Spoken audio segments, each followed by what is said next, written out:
বিল্লাহি মিনাশ শাইতানির রাজিম ওয়া জাআলু লাহু মিন ইবাদি জুজআ।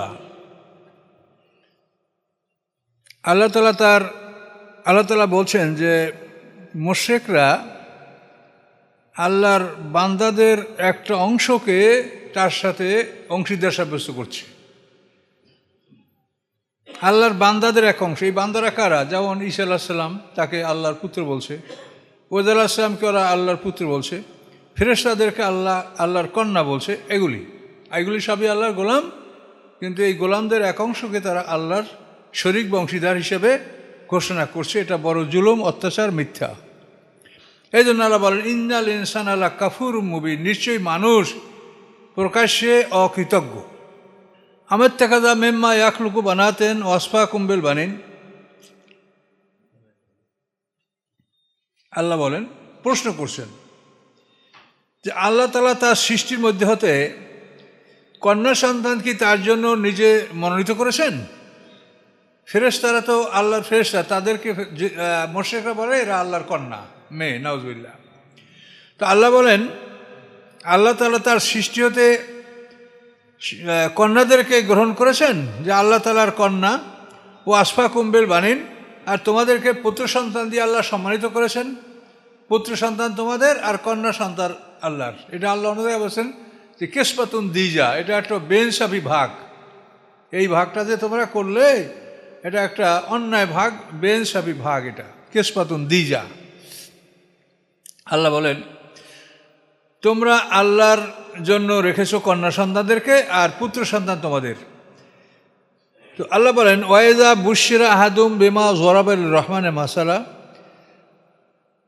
আল্লাহর জন্য যে সন্তান তারা নির্ধারণ করেছে, যখন এই সন্তানের কোনো সুসংবাদ তাদেরকে দেওয়া হয় যে তোমার ঘরে কন্যা সন্তান হয়েছে, তুমি এটা আল্লাহর জন্য সাব্যস্ত করেছ, এই কন্যা সন্তানের কোনো সুসংবাদ যদি তোমার ঘরে আসে, তোমাকে এই সুসংবাদ দেওয়া হয়, তো জল্লা ওয়াজু মুসাদ্দা, তখন তার চেহারা কালো হয়ে যায়, চেহারা মলিন হয়ে যায়।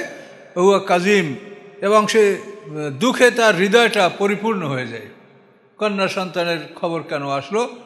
জাহেলিয়াতে এমন অবস্থা ছিল, মহিলারা সন্তান প্রসবের আগেই তার জন্য একটা গর্ত খুঁড়ে রাখা হতো মাটিতে, এবং সেখানেই তাকে প্রসব বেদনা হলে ওখানে তাকে অবস্থান করানো হতো।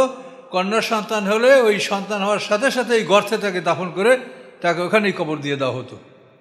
আর 2 নম্বর ব্যবস্থা ছিল যে 6 বছরের উপরে কোনো কন্যা সন্তানকে তারা জীবিত রাখতো না।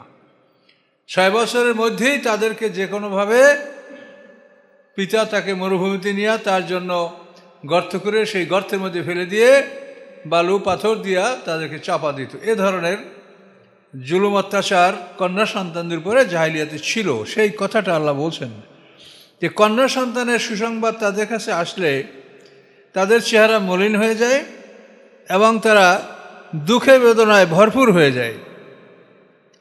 তো সেই কন্যা সন্তান পরে আল্লাহর জন্য নির্বাচন করেছ। আওয়ামায়ু উনাসুফিল হিলিয়াতে ফাওয়াফিল কিসমে গায়রু মুবিন। আল্লাহ বলেন, যারা অলঙ্কারে লালিত পালিত হয়, অলঙ্কারে সুসজ্জিত হয়ে যারা লালিত পালিত হয়, অথচ তারা তর্কে বিতর্কে অস্পষ্ট। নারীরা অলঙ্কারে সুসজ্জিত থাকে, কিন্তু তর্ক বিতর্কে অস্পষ্ট, মানে সঠিক তর্ক বিতর্কের জব তারা দিতে পারে না জ্ঞানের অভাবে। তো এই জন্য আল্লাহ বলছেন যে যারা অলঙ্কারে সুসজ্জিত, এভাবেই তারা লালিত পালিত হয়, অথচ তারা তর্কে বিতর্কে তারা অস্পষ্ট, অর্থাৎ স্পষ্টভাবে তর্ক বিতর্কে সঠিক জবাব তারা দিতে পারে না। এটা সাধারণ নারীরা, এতেই তাদের অবস্থা। এখন এই অলঙ্কারে লালিত পালিত, এটার কারণ হলো যাদের ঘাটতি আছে, যাদের অভাব আছে, কমতি আছে, তারাই অধিক পোশাক এবং অধিক জিওর পরে। আর যাদের এই ঘাটতি নাই, তারা অধিক পোশাকও পরে না আর অধিক জিওরও তারা ব্যবহার করে না। এটা কিন্তু একটা চিন্তার কথা বুঝতে পারছেন? নারীদের মধ্যে ঘাটতি আছে, স্বল্পতা আছে, অভাব আছে, এই জন্য তারা বেশি অলঙ্কার, বেশি পোশাক পরে তারা তাদের অভাব পূরণ করে। আর পুরুষদের এই ঘাটতিটা নাই, এই জন্য পুরুষরা এরকম সাধারণ পোশাকই পুরুষের জন্য যথেষ্ট। এবং যারা সাধারণত খুব বড় সম্মানিত লোক, তাদেরকে আপনারা লক্ষ্য করে দেখবেন যে তারা সাধারণ একটা জামা বা একটা পাঞ্জাবি বা একটা চাদর এটা নিয়েই তারা দেশ বিদেশে আসছে, কোথার মন্ত্রী, মিনিস্টার, সচিব, এভাবে কিন্তু সাধারণ পোশাকে চলাফেরা করে। তার চেয়ে কিন্তু সাধারণ মানুষ বেশি পোশাক পরে। বিশেষ করে আমরা বক্তা সাহেবরা খুব বেশি পোশাক পরি। যে বেশি পোশাক প্রমাণ করে যে এদের অভাব আছে, ঘাটতি আছে। কথা বলতে পারছেন? আপনার যেটা পোশাক পরা ফরজ বা যেটা সতর ঢাকা বা সুন্দর যেটা করেন, কিন্তু অতিরিক্ত পোশাক এটা প্রমাণ করে যে এর ঘাটতি আছে, অভাব আছে, যেই জন্য অভাবের কারণে পোশাক দ্বারা সে অভাব পূরণ করতে চায়। তাই আল্লাহ বলছেন যে এই কন্যা সন্তান যাদের এই অবস্থা, তোমরা আল্লাহর জন্য সেই কন্যা সন্তান নির্বাচন করেছ। ওয়াজালুল মালাইকাতাল্লাযিনুম ইবাদুর রহমানে ইনাসা, এবং তারা ফেরেশতাদেরকে গণ্য করেছে ইনাসা, নারী, অথচ তারা হচ্ছে আল্লাহর গোলাম। ফেরেশতারা আল্লাহর গোলাম, তারা আল্লাহর আদেশের গোলাম, তারা সর্বদা আল্লাহর আদেশ পালন করার জন্য প্রস্তুত থাকে। এই ফেরেশতাদেরকে তারা নারী সাব্যস্ত করেছে যে ফেরেশতারা আল্লাহর কন্যা। নাউজুবিল্লাহ। এটা আরবদের মুশরিকদের এই ধরনের দাবি ছিল। এখন আল্লাহ প্রশ্ন করেন, আর শাহিদু খালকাহুম, তারা কি তাদের সৃষ্টি দেখেছে? আল্লাহ বলেন, আমি যখন ফেরেশতা বানিয়েছি তখন তারা কি দেখছে, উপস্থিত ছিল যে তারা নারী না পুরুষ দেখছে ওরা? দেখেন কি প্রশ্ন আল্লাহর। আর শাহিদু খালকাহুম, তারা কি ফেরেশতাদের সৃষ্টি দেখেছে? সেখানে উপস্থিত ছিল যে ফেরেশতারা নারী না পুরুষ তা দেখেছে? সাতুক্তাবু শাহাদাতুহুম, অচিরেই তাদের শাহাদাত লিখে নেওয়া হবে। যে কি সাক্ষী তোমরা দিচ্ছ এটা রেকর্ড রাখা হবে, এবং এটা জিজ্ঞাসাবাদ করা হবে যে তোমরা এই সাক্ষীটা কোথায় পেলে, কে তোমাদেরকে বলেছে, কি প্রমাণ তোমাদের কাছে আছে যে ফেরেশতারা আল্লাহর কন্যা। এর সাক্ষী লিপিবদ্ধ করা হবে। সাতুক্তাবু শাহাদাতুহুম, লিপিবদ্ধ করা হবে। তারপর ওয়ুস আলুন, তারপর তাদেরকে জিজ্ঞাসা করা হবে। লিপিবদ্ধ করা তো হচ্ছেই, এবং হাসরের ময়দান এগুলোর পরে আল্লাহ প্রশ্ন করবেন যে এই কথাটা তুমি কিসের ভিত্তিতে বলেছ, কি দলিল, কি প্রমাণ তোমার কাছে আছে যে ফেরেশতারা আল্লাহর কন্যা। তো এভাবেই হাসরের ময়দানে আল্লাহ তাআলা এই বিষয়ে তাদেরকে জিজ্ঞাসাবাদ করবেন। কাফেরদের আর একটা উক্তি আল্লাহ উল্লেখ করেছেন, মুশরিকদের। অকালু লাউশা রহমানু মা আবাদনাহুম, তারা বলে রহমান যদি চাইতেন তাহলে আমরা তাদের ইবাদত নাই করতাম। কত সুন্দর কথা। আল্লাহ চাই বলেই তো আমরা করি। আল্লাহ যদি না চাইতো তাহলে আমরা তাদের ইবাদত নাই করতাম। মানে ওনাদেরকে সব আল্লাহই করে, ওনারা কিছু করে না। কথা বুঝতে পারছেন? কিন্তু বিষয়টা তা নয়। পৃথিবীর যত আল্লাহর সৃষ্টি, সমস্ত সৃষ্টির দায়িত্ব কর্তব্যকে এটা আল্লাহ তাআলা নির্বাচন করে দিয়েছেন।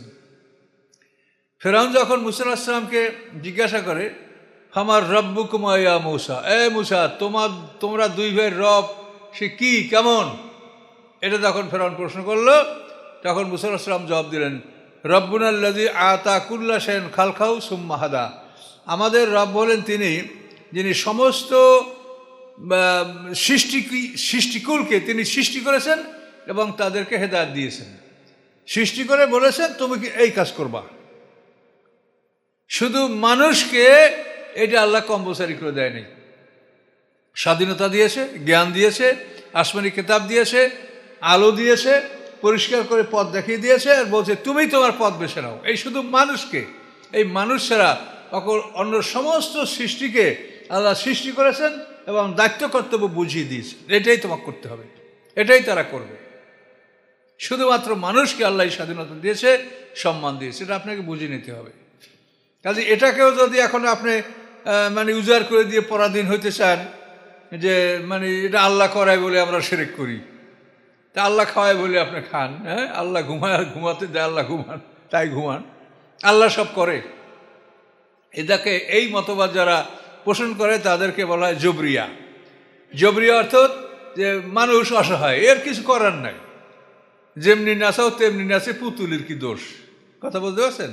এ কথা সম্পূর্ণ শিরক, এটা জবরিয়াদের কথা। মানুষ আল্লাহ তাকে জ্ঞান দিয়েছেন, ভালো মন্দ বোঝার ক্ষমতা দিয়েছেন, পথ আলোকিত করে দিয়েছেন এবং বলেছেন তুমি তোমার ইচ্ছায় যে পথে অগ্রসর হবে আমি তোমাকে টেনে নিয়ে আমি তোমাকে সাহায্য করব, আমি তোমাকে সাহায্য করার জন্য প্রস্তুত আছি, কিন্তু তোমাকে আগাতে হবে যে কোন পথে তুমি যাবে। আল্লাহ বলেন অকালু, তাই ওরা বলে লাউসার রহমানু, রহমান চাইলে মা আবাদ না হোম, আমরা তাদের ইবাদত করতাম না। আল্লাহ বলেন মা লম্বে দা আলিক মেন ইলম, এ ব্যাপারে তাদের কোনো জ্ঞান নাই, এরা জ্ঞানহীনদের মতো কথা বলছে। আল্লাহ এভাবে চায় না, আল্লাহ চাইলে তো সব মানুষ মোমেন হয়ে যেত, আল্লাহ চাইলে মোমেন হইতে কোনো সময় লাগে? কিন্তু আল্লাহ এটা চান না। আল্লাহ আমাদেরকে স্বাধীনতা দান করছেন, জ্ঞান দান করছেন, রসুল পাঠিয়েছেন, হেদায়েত দিয়েছেন। একটা কথা 10 বার 20 বার 100 বার করে আল্লাহ আমাদেরকে বুঝিয়েছেন যে এটা করো, এটা করো না, তারপর আমরা শুনি না। এনহুম ইল্লা ইয়াখরুসুন, আল্লাহ বলেন নিশ্চয়ই তারা বানিয়ে কথা বলে। খারাসা মানে কথা বানিয়ে বলা, কল্পনা ভিত্তিক কথা বলা। তারা কথা বানিয়ে বলছে, কল্পনা ভিত্তিক কথা বলছে, তাদের এই কথার পক্ষে কোনো দলিল প্রমাণ নাই। আল্লাহ বলেন আম আতাইনাহুম কিতাব মিন ক্বাবলিহি, অথবা আমি কি ইতিপূর্বে তাদেরকে কোনো কিতাব দান করেছি, ফাহুম বিহি মুস্তামসিকুন, তারা সেই কিতাবকে শক্ত করে ধারণ করেছে। এরকম কোনো প্রমাণ আছে যে ইতিপূর্বে আমি কোনো কিতাব দিয়েছি, সেই কিতাবকে তারা শক্ত করে ধারণ করেছে? সেই কিতাবে লেখা আছে যে তারা মূর্তি পূজা করবে, লাথর জামানাতের পূজা করবে, বাহিরা সাহেবা ওসিলা হামি এগুলি তারা করবে, এবং এরকম কোনো কিতাব এর আগে তাদেরকে দেওয়া হয়েছে? এবং তারা কি সেই কিতাবকে শক্ত করে ধারণ করছে? প্রশ্নবোধক না, কোনোটাই না। বরং কি করে, কিতাব নাই, দলিল নাই, প্রমাণ নাই, বলে কি তারা বাল কলু, বরং তারা বলে ইন্না ওয়াজাদনা আবানা আল উম্মাতেন, নিশ্চয় আমরা আমাদের বাপদাদাকে পেয়েছি একটা দলভুক্ত, একটা সম্প্রদায়ভুক্ত, ওয়াইন্না আলা আসারে মুহতাদুন, এবং আমরা তাদের পিছনে পিছনে পথ অনুসরণ করছি। আমাদের বাপদাদাকে আমরা পেয়েছি একটা নিয়মে, তারা একটা সম্প্রদায়, তারা একটা নিয়মে তারা চলাফেরা করতো, তারা একটা দল, আমরা তাদের পিছনে এই পথ অনুসরণ করে চলছি। মুশরিকদেরকে আপনারা জিজ্ঞাসা করেন যে তোমরা জ্ঞানী, তোমরা জানো যেটা তোমরা হাত দিয়ে একটা মাটির মূর্তি তৈরি করছো, যেটা পুজো করো, আমাদের বাপদাদারা করি আর সেই জন্য করি, এটা যে আমরা বুঝি যেটা কিছু হয় না, তারপরও আমাদের বাপদাদারা করে আসে তাই আমরা করছি, এটা বলার সাথে তার কোনো বলার আছে, যুক্তি আছে কিছু? তাই এরাও ওই কথা বলছে যে আমরা আমাদের পিতা মাতাদেরকে একটা সম্প্রদায়ভুক্ত পেয়েছি, আমরা তাদের পিছনে ওই রাস্তা অনুসরণ করছি। আল্লাহ বলেন ওয়াকাযালিকা মা আরসালনা মিন ক্বাবলিকা ফি কারিয়াতিন মিন নাযিরিন ইল্লা ক্বালা মুতরাফুহা, এভাবেই আল্লাহ বলেন এভাবেই আপনার পূর্বে আমি যত রসুল পাঠিয়েছি কোনো জনপদে, মিন নাযির যে কোনো ভয় প্রদর্শক আমি জনপদে পাঠিয়েছি, ইল্লা ক্বালু মুতরাফুহা, বরং তাদের মধ্যে অহংকারীরা, বড়রা, সম্পদশালীরা বলেছে ইন্না ওয়াজাদনা আবানা আলা উম্মাত, আমাদের বাপদাদাকে আমরা একটা সম্প্রদায়ভুক্ত পেয়েছি, ওয়াইন্না আলা আসারি মুক্তাদুন, এবং আমরা তাদের পিছনে মুক্তাদি হয়েছি। ওনরা ইমাম আর আমরা মুক্তাদি। কথা বলতে পারছেন? আমাদের বাপদাদারা যে পথে চলেছে তারা ইমাম, আর আমরা তাদের পিছনে মুক্তাদি হয়েছি, ইক্তেদা মানে অনুসরণ করেছি। এই মুক্তাদুন আমাদের মুক্তাদি হই না, এই মুক্তাদি। যদিও আমি তোমাদের কাছে অতি উত্তম জিনিস নিয়ে আসি উহা থেকে, যার উপরে তোমরা তোমাদের বাপদাদাকে পেয়েছো, তারপরও কি তোমাদের বাপদাদার অনুসরণ করবে? হ্যাঁ, আওলাও যেহেতু আহাদা, যদি আমি নিয়ে এসে থাকি তোমাদের কাছে আরও সুন্দর পথ, আরও স্পষ্ট রাস্তা উহা থেকে, যার উপরে তোমরা তোমাদের বাপদাদাকে পেয়েছো, এর চেয়ে যদি স্পষ্ট রাস্তা পথ আমি তোমাদের জন্য নিয়ে এসে থাকি, তারপর কি ওটাই তোমরা মানবে? কলু, এর জবাবে তারা বলল ইন্না বিমা উরসিলতুম বিহি কাফিরুন, নিশ্চয়ই আমরা তোমরা রাসূলগণ যা নিয়ে প্রেরিত হয়েছ সেটাকে আমরা অস্বীকার করছি। তোমরা রাসূলগণ যে জিনিস নিয়ে প্রেরিত হয়েছে আমরা এটাকে অস্বীকার করছি, ওটা আমরা গ্রহণ করব না। এভাবে যখন তারা উত্তর দিয়েছে, আল্লাহ বলেন ফান্তাকামনা মিনহুম, আমি তাদের থেকে প্রতিশোধ গ্রহণ করেছি। তা আল্লাহর প্রতিশোধ গ্রহণ তো বোঝেন, কেমন প্রতিশোধ গ্রহণ করে। ফান্তাকামনা মিনহুম, আল্লাহ বলেন আমি তাদের থেকে প্রতিশোধ গ্রহণ করেছি। ফানজুর, দেখুন হে রাসূল, কাইফা কানা আকিবাতুল মুকাজ্জিবিন, কি পরিণাম হয়েছিল মিথ্যা সাব্যস্তকারীদের। রাসূল আসমানি কিতাবকে যারা মিথ্যা সাব্যস্ত করেছে তাদের কি পরিণত হয়েছিল এটা আপনি দেখেন। এই নূহ আলাইহিস সালামের জাতি থেকে এটা শুরু হয়েছে। নূহ আলাইহিস সালামের জাতি, আদ জাতি, সামুদ জাতি, লুতের কম, ইব্রাহিম আলাইহিস সালামের জাতি এভাবে ফেরাউন সম্প্রদায় কিভাবে পরিণামটা হয়েছিল এটা আপনি দেখেন, লক্ষ্য করেন। ওয়াইজ কল ইব্রাহিম আবিহে অকৌমহি ইন্নানি বুরাউম মিম্মা তা'বুদুন। স্মরণীয় ঘটনা, যখন ইব্রাহিম আলাইহিস সালাম তার পিতা আজরকে বললেন, অকৌমি এবং তার জাতিকে বললেন, ইন্নানি বারাউম মিনকুম, নিশ্চয়ই আমি তোমাদের থেকে বারাউম মিম্মা তা'বুদুন, তোমরা যার ইবাদত করো এগুলি থেকে আমি বেজার, অসন্তুষ্ট। তোমরা যে কতগুলি মূর্তির সামনে মাথা নত করো, সিজদা করো, এর প্রতি আমি অসন্তুষ্ট। তোমরা যার ইবাদত করো এগুলির প্রতি আমি অসন্তুষ্ট। এটা ইব্রাহিম আলাইহিস সালাম তার জাতিকে জানালেন। হ্যাঁ, ইল্লাল্লাযী ফাতারানি, বরং ওই আল্লাহর প্রতি আমি আত্মসমর্পণকারী, ফাতারানি, যে আল্লাহ আমাকে সৃষ্টি করেছে, ফাইন্নাহু সায়াহদিন, নিশ্চয়ই তিনি অচিরে আমাকে পথ দেখাবেন। তাহলে বোঝা যাচ্ছে যে ইব্রাহিম আলাইহিস সালাম তখন নবী হন নাই, তখনই এই কথা তিনি বলেছেন যে অচিরেই আমার রব আমাকে পথ দেখাবেন। তাহলে এখনও তিনি নবী হন নাই, পথ এখনও পান নাই। কিন্তু তারপরও ওই বাল্যকালেই তো তিনি মাকে প্রশ্ন করছেন যে মা আমার রবকে। 3 বছর বয়সী ইব্রাহিম আলাইহিস সালাম মাকে প্রশ্ন করছেন, মা আমার রবকে। মায়ের নাম উমাইলা বা বুনা। মা বলছে যে তোর রব আমি, তোকে আমি লালন পালন করি, তোকে আমি পাহাড়ে লুকিয়ে রেখেছিলাম, আমি সেখানে গোপনে দুধ পান করাইছি, তোকে তো আমি লালন পালন করি, তোর রব আমি। তখন ইব্রাহিম আলাইহিস সালাম বলেন, মা আপনার রবকে? যে আমার রব হলো তোর বাবা আজর, সে আমাকে লালন পালন করে ভরণ পোষণ দেয়। তো মা আমার বাবা আজরের রবকে? তার রব হলো নমরুদ। তাহলে মা নমরুদের রবকে? ওরে বাবা, এটা তো আমি কোনোদিন চিন্তা করিনি। এখানেই কিন্তু ফেল। নমরুদের রব আর তার মা বলতে পারছে না। তখন ইব্রাহিম আলাইহিস সালাম, মা উমাইলা, সে তার স্বামী আজর আসার পরে বলল যে এই খবর, তুমি এখন তোমার ছেলের কথা জবাব দাও।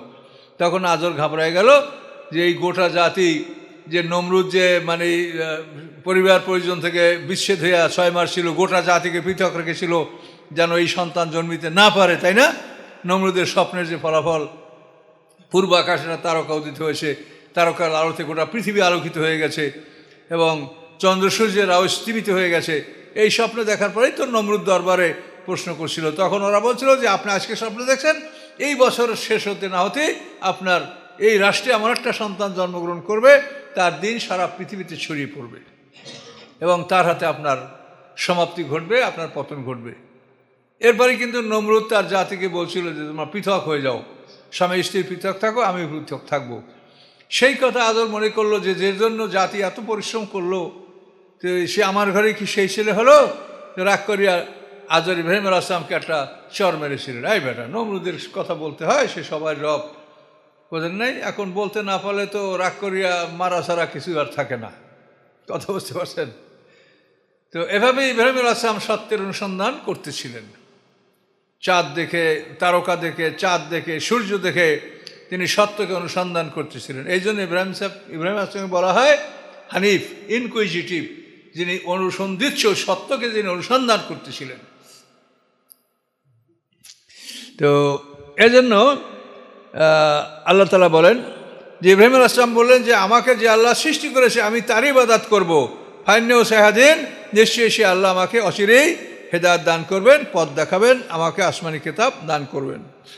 আল্লাহ বলেন ওয়া জাআলাহা কালিমাতাম বাকিয়া, এবং ইব্রাহিম আলাইহিস সালামের এই বাক্যগুলি, তার উপদেশগুলি, এটা ফি আকিবিহি, তার পরবর্তীতে এটাকে আল্লাহ তাআলা বাকি রাখলেন, এটা তার আলোচনাটা ধ্বংস করে দিলেন না। ইব্রাহিম আলাইহিস সালামের নসিহত, তার জীবন বৃত্তান্ত পরবর্তীদের মধ্যে আল্লাহ তাআলা এটাকে সঞ্জীবিত রেখেছেন, চালু রেখেছেন। আজ পর্যন্ত মানুষ ইব্রাহিম আলাইহিস সালামকে সঠিকভাবে স্মরণ করছে। এই জন্য আমরা বলি যে নবী রাসূলদের জীবনী, এটা আমাদের কেউ ভেজাল ঢুকিতে পারবে না, যেটা আল্লাহ এটাকে রক্ষা করে। এই জন্য আমাদের নবী সাল্লাল্লাহু আলাইহি ওয়াসাল্লামের জীবনী, এই জীবনীতে কোনো ভুল নাই। কাজে আমরা যদি বলি রাসূলকে অনুসরণ করেন, আমরা রাসূলকে পাবো কোথায়? এটা কিন্তু আশ্চর্য কথা। এটা রাসূলকে পাবো কোথায়? তার মানে রাসূলের জীবনী যেটা পৃথিবীতে আছে এটা নির্ভুল, এটা কেউ ভুল লিখতে পারে না। একজনে ভুল লিখলে আরেকজন তার সংশোধন করে দিচ্ছে। আপনি আল্লাহ রাসূলের হাজার হাজার জীবনী আছে, পড়ে দেখেন, সব মানে খুঁটিনাটি ব্যাপারে একটু 19-20 থাকতে পারে, কিন্তু মৌলিক কোনো বিষয়ের মধ্যে কোনো মতভেদ নাই। কাজেই নবী রাসূলদের জীবনী এবং তাদের কর্মপন্থা আল্লাহ অবশিষ্টদের মধ্যে আল্লাহ এটা বাঁচিয়ে রাখেন, জীবিত রাখেন। এই কথা আল্লাহ বলছেন। ও জালা কালেমাতেম বাকিয়াতেম ফি আকিবিহি ফি আকিবিহি। আল্লাহ তাআলা ইব্রাহিম আলাইহিস সালামের উপদেশ, তার আদেশ, উপদেশ, বাণী পরবর্তীদের মধ্যে আল্লাহ তাআলা এটা প্রতিষ্ঠিত রেখেছেন, লাল্লাম ইয়ারজিউন, যাতে পরবর্তীরা আল্লাহর পথে ফিরে আসতে পারে। কাজে এই জন্য ইব্রাহিম আলাইহিস সালামের কথাগুলি আল্লাহ পৃথিবীতে অবশিষ্ট রেখেছেন। এইভাবে সকল নবী রসুলদের জীবনীকে আল্লাহ তাআলা সুরক্ষিত করেন। তার কারণ নবী রসুলদের জীবনী হলো আসমানি কিতাবের বাস্তব রূপ। নবী রসুলদের জীবনী কি? আসমানি কিতাবের বাস্তব রূপরেখা। এটা হলো থিওরি, নবী রসুলদের জীবনী হলো এটার বাস্তবায়ন।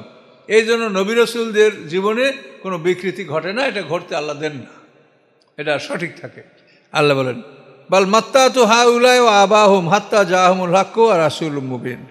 আল্লাহ বলেন, বরং আমি তাদেরকে ভোগবিলাস দান করেছি এবং তাদের বাপদাদাকে, পূর্বপুরুষদেরকেও আমি ভোগবিলাস দান করেছি। এভাবে করতে করতে তাদের কাছে সত্য এসেছে, অর্থাৎ মুহাম্মদ সাল্লাল্লাহু আলাইহি ওয়াসাল্লাম আসছে, কোরআন আসছে, রাসূল মুবিন স্পষ্ট রাসূল আসছে। তাদের কাছে সত্য আসে, কোরআন আসে, রাসূল মুবিন স্পষ্ট রাসূল তাদের কাছে এসেছে। ওয়ালাম্মা জাআহুমুল হাক্কু ক্বালু হাযা সিহরুন ওয়া ইন্না বিহি কাফিরুন। এবং যখন তাদের কাছে এই সত্য আসলো, কোরআন আসলো, ক্বালু, তখন মুশরিকরা বলল, হাযা সিহরুন, এটা হচ্ছে জাদু, ওয়া ইন্না বিহি কাফিরুন, এবং নিশ্চয়ই আমরা এই জাদুকে অস্বীকার করছি।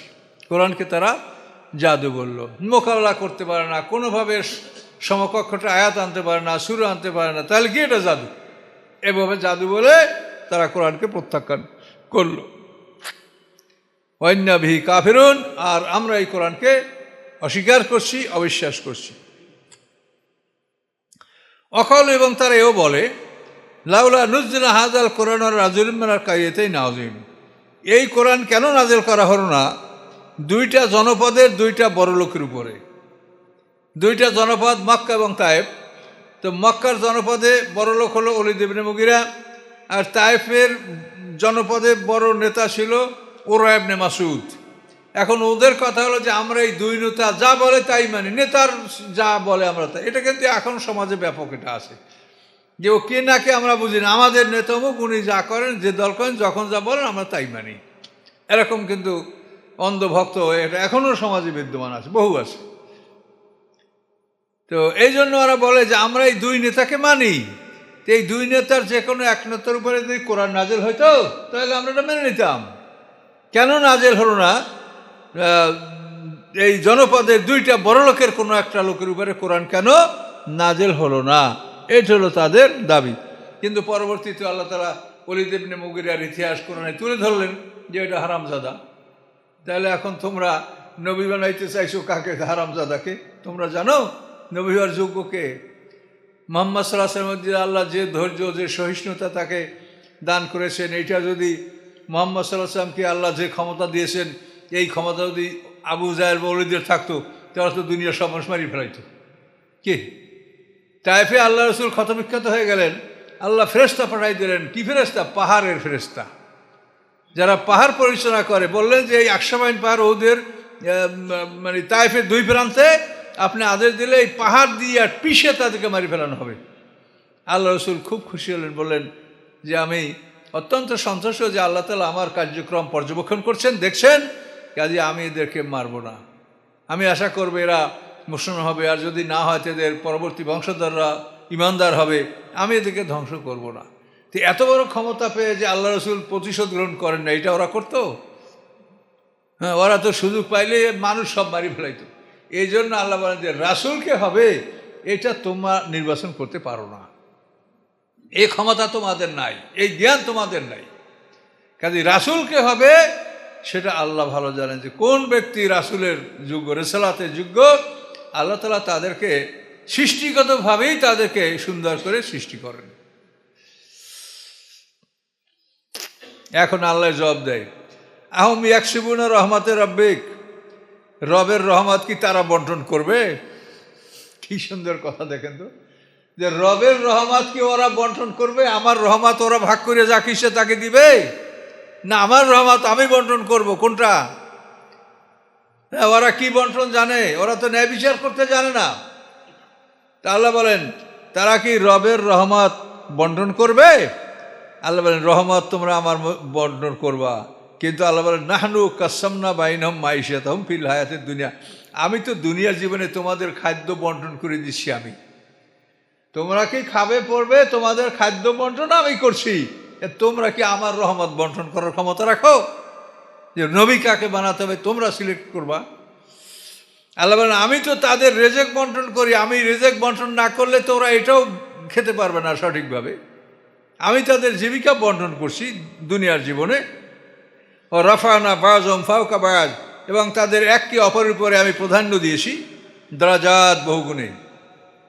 একজনকে অন্যজনের উপরে বহুগুণে প্রাধান্য দেওয়া হয়েছে। দেখেন একটা মানুষ অন্ধ, তারপরে পিঠে ট্যাম, হাত পা বাঁকা, কত নিকৃষ্ট করে সৃষ্টি করছে। আর একটা লোক দেখতে সুন্দর, স্বাস্থ্য ভালো, জ্ঞান আছে, ধন সম্পদ আছে, সব কিছু আছে। তাহলে আল্লাহ বলেন যে আমি একজনকে অন্যজনের উপরে বহু গুণে আমি শ্রেষ্ঠত্ব দান করেছি। কেন দান করলাম এটা? লিয়াত থেকে যা বায়াজুম বায়াজান সুখরিয়া, যাতে তারা একে অপরকে আনুগত্যে নিয়ে আসতে পারে। অপরকে আপনি আনুগত্যে নিয়ে আসতে পারবেন, ওরা দুর্বল সেই জন্য। এবার আমার এই কাজটা কর। ও যদি আপনাদের ধনী হইতে তাহলে এই কি কাজটা করতো? তুই আমার এই বাথরুমটা সাফ কর, তুই আমার লকড়ি ফেরা দে, তুই আমার এই বাড়িটা ঝাড় দে। ওটা যদি আপনার মতো হইতো তো আপনি তাকে পারতেন? সুক্রিয়া মানে আনুগত্যে নিয়ে আসা। অর্থাৎ আল্লাহ বলেন আমি যে তোমাদের একজনকে অন্যজনের উপরে বহুগুণ শ্রেষ্ঠত্ব দান করেছি। সমাজে যদি এটা না হতো তাহলে সমাজ অচল হয়ে যেত। এই শীতে কে মাছ ধরে নদীতে? আপনি ধরতে পারবেন? আপনি তো পকেটে টাকা নিয়ে যান, মাছ কিনে নিয়ে আসেন। এই মাছটা ধরলো কারা এই শীতে নদীর মধ্যে বলেন তো? তাদের কি অবস্থাটা, কি কষ্ট করে তারা মাছ ধরেছে। এটা যার যে কাজ সেই করতে পারে, এটা কি আপনি পারবেন? কাজে আল্লাহ তাআলা এভাবে বিভিন্ন স্তরের মানুষ সৃষ্টি করছে যে আমি একজনকে অন্যজনের পরে বহুগুণ আমি শ্রেষ্ঠত্ব দান করছি, যার ফলে তোমরা একে অন্যকে নিয়ন্ত্রণ করতে পারো। তাহলে নিয়ন্ত্রণ থাকতো না। সব মানুষ সমান হইলেই টক্কর লাগিয়ে যাবে, সমান সমান দুই নেতা হইলেই মারামারি লাগিয়ে যাবে। কাজে নিয়ন্ত্রণে থাকবে কখন? যখন একজন নেতা অন্যজন দুর্বল, তখন দুর্বলকে নিয়ন্ত্রণে রাখা হবে এবং এইভাবে সমাজের সব ধরনের কার্য সম্পাদন হবে। আল্লাহ বলেন এই জন্য আমি মানুষকে আমি সবাইকে সমান করি নাই, বরং আমি এক দলকে অন্য দলের উপরে, একজনকে অন্যজনের উপরে বহুগুণে আমি শ্রেষ্ঠত্ব দান করেছি। জেনে রাখো রহমাতু রব্বিকা খায়রুম মিম্মা ইয়াজমাউন, ওরা যা জমা করে তার সাথে রবের রহমত অতি উত্তম।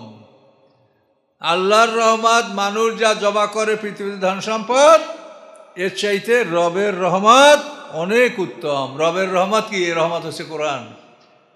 রবের রহমত নিয়ামত কি? এই কোরআন, এই হেদায়েত, এই নবুয়াত, এগুলো হচ্ছে নিয়ামত এবং রহমত। তো আল্লাহ বলেন যে ওরা যা জমা করে তার সাথে এই নিয়ামত, এই রহমত, এটা অতি উত্তম। কাজে এই নিয়ামত আপনারা গ্রহণ করেন। আর যাকে আল্লাহ তাআলা এই নিয়ামত দান করেছেন, আল্লাহ বলেন তাকে অধিক কল্যাণ দান করা হয়েছে। আমায়ুতাল হিকমাতা ফাকাদ উতিয়া খায়রান কাসিরা, যাকে হিকমত দান করা হয়েছে, কোরআনের সঠিক জ্ঞান দান করা হয়েছে, আল্লাহ বলেন তাকে অধিক কল্যাণ দান করা হয়েছে। কাজে আপনি যদি এই কোরআনের থেকে হেদায়েত গ্রহণ করতে পারেন, এটা সবচেয়ে বড় কল্যাণ। আপনি ইন্তেকালের পরে বড় রাজা হবেন, বড় বাদশা হবেন, আপনি বিশাল সাম্রাজ্যের মালিক হবেন। আর যদি এই দুনিয়া নিয়ে কারাকারি করতে করতে মৌয়াতে এসে যায়, আল্লাহ কুমুত্তা কাসুর, কে বড় হবে এই সম্পদের প্রতিদ্বন্দ্বিতা নিয়ে যদি হাত্তা জুরতুমুল মাকাবের, কবরের সাথে আপনার জিয়ারাত হয়ে যায়, এই সম্পদের প্রতিযোগিতা করতে করতে কবরের সাথে দেখা হয়ে যায়, তাহলে তো কাম শেষ। তাহলে দেখবেন যে আপনি ভয়ঙ্কর এক জীবন আপনার সামনে। এই জন্য আল্লাহর রহমত এটা অধিক বড়, অনেক বড় ওই সব কিছু থেকে যা তোমরা জমা করছো, যা তারা একত্রিত করছে, এগুলো হচ্ছে আল্লাহর রহমত। এটা সবচেয়ে বড় জিনিস। পৃথিবী একত্রিত করে কোনো লাভ নেই। আমি তো আপনাকে বারবার বলছি যে আপনার বাড়ির ভাড়াটিয়া যখন নামে তখন ব্যাগেজ নিয়ে ভাড়াটিয়া চলে যাচ্ছে, কিন্তু আপনি মালিক যখন নামবেন তখন আপনি খালি হাতেই নামবেন, আপনি কিছু নিয়ে নামতে পারবেন না। আমি কালকে পেপারে একটা ফিচার পড়লাম যে আলেকজান্ডার দি গ্রেট, ওরা তো আলেকজান্ডার বলে যে মিশরী নিয়ে আলেকজান্ডার খ্রিস্টপূর্ব 300 বছর আগে তার জন্ম। কিন্তু আমরা এটা স্বীকার করি না। আলেকজান্ডার হচ্ছে আসলে আল ইস্কান্দার, কথা বলছে, নামটা হলো আল ইস্কান্দার জুলকারনাইন, কিন্তু ওরা এটাকে আলেকজান্ডার বানাইছে। এরা কিন্তু খুবই দুষ্ট। জাবালুত তারেক এখান থেকে জিব্রাল্টার বানাইছে ওরা। তো এই যে আল ইস্কান্দার জুলকারনাইন, তো ওরা তো ওই নামটা অন্যভাবে, মানে আলেকজান্ডার দি গ্রেট ওরা ব্যবহার করে। তিনি যে সারা পৃথিবীর বাদশা ছিলেন এটা তো প্রমাণ। কোরআনের তাফসীরে বলা আছে যে 4টে লোক সারা পৃথিবীর বাদশা ছিল, 2জন মোমেন 2জন কাফের। কাফের হলো বখতে নাসার এবং নমরুদ, আর মোমেন হলো সুলাইমান আসলাম এবং জুলকারনাইন। এই জুলকারনাইন সম্পর্কে একটা বিষয় দেখলাম যে এই আলেকজান্ডার দি গ্রেট ওরা যেটা বলে, আমরা বলি শাহ ইস্কান্দার, সারা পৃথিবী যিনি সফর করেছেন, কোরআনে যার বিবরণ আছে। তো উনি মৃত্যুর সময় ওনার সেনাপতিদেরকে ডাকছেন, ডাইকে উনি 3টে ওসিয়ত করছেন। 1 নম্বর ওসিয়ত হলো যে আমি মারা যাওয়ার পরে আমার লাশ শুধু ডাক্তাররা বহন করবে, আর কেউ বহন করবে না। 2 নম্বর, আমাকে যে পথে কবরে নিয়ে যাওয়া হবে এই রাস্তাটা সম্পূর্ণ সোনারূপা দিয়ে তোমরা ঢেকে দেবে, সব সোনারূপা এখানে ফেলে রাখবে। 3 নম্বর, আমাকে যখন কাফন পরাবে আমার 2টা হাত কাফনের বাইরে রাখবে। তো ওনারা এটা বুঝতে পারছেন না। এখন একজন সেনাপতি তার হাত চুম্বন করে বলে, সে মহামান্য রাজা, মহারাজ বলেন, আপনার কথা আমি বুঝতে পারিনি।